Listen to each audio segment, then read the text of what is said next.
Hello दोस्तों, नमस्ते प्रणाम। हम किरण शर्मा, हम मंजू शर्मा अपना यूट्यूब चैनल पर सबगोटन के स्वागत करै छी। नमस्ते प्रणाम सब दीदी भाईजी के प्रणाम, सब यूट्यूब फैमिली के प्रणाम, जते दाई माय दीदी चाची भैया सुनबे सब गोटन के प्रणाम करै छी। और हम दोनों देवरानी जेठानी जा रहल छी बहुत प्यारा सा ननद भाभी के नोक झोंक गीत गावे। खास करके हम ननद छी, भाभी बनल छथिन और अहाँ सब जरूर गीत के सुनब। बहुत प्यारा गीत छै, बहुत मजेदार, दिलकदार, चमकदार, झटकदार सब छै। देख लियो जाड़ा में रुस जाय छथिन ननद के भैया त भाभी की कह रहल छी।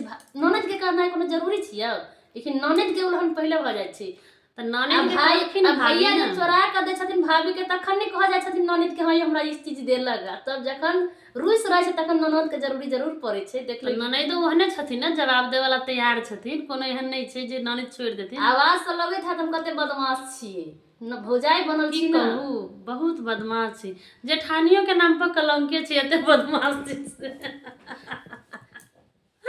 बहुत गीत के माध्यम से हम सब सुनावा जा रहल छी। देखबे कते प्यारा सा गीत है। जरूर लेकिन जीतथिन ना, नहीं दे भाभी नहीं जीतते, जरूर अहाँ देखबे।